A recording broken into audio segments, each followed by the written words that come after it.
শেখ হাসিনার জন্মদিন উপলক্ষে আওয়ামী লীগের বিভিন্ন নেতাকর্মীরা তারা মিছিল করতেছেন আর স্লোগান দিচ্ছেন প্রধানমন্ত্রী শেখ হাসিনার নামে। সম্প্রতি কোটা সংস্থা আন্দোলনের পর গত 5ই আগস্ট শেখ হাসিনা পদত্যাগ করতে বাধ্য হন। পরে সেখানে আওয়ামী লীগের বিভিন্ন নেতাকর্মীরা সেই দেশে রয়ে যান এবং তারা একের পর এক মিছিল উল্লাস করতে থাকেন। এজন্য প্রধানমন্ত্রী শেখ হাসিনাকে তারা দেশে ফিরিয়ে আনার জন্য উঠে পড়ে লেগেছেন। তারা কেক কাটতেও দেখা যায় এবং রাস্তায় এক বিক্ষোভ মিছিল নিয়ে বের হতে যাচ্ছেন তরুণীরা।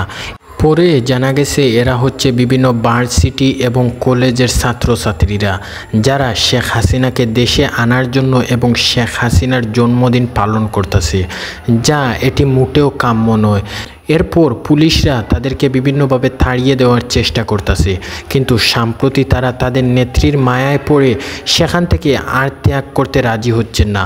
অর্থাৎ ওনারা কেউ বা কেক কাটছেন, কেউ বা শেখ হাসিনার ফুল দিয়ে বরণ করতেছেন এবং কেউ বা শেখ হাসিনার ছবি নিয়ে বিভিন্ন আনন্দ এবং উল্লাস করতেছেন, যা সাম্প্রতিক ক্যামেরার চোখে দেখা গেছে বলে জানাও গিয়েছে।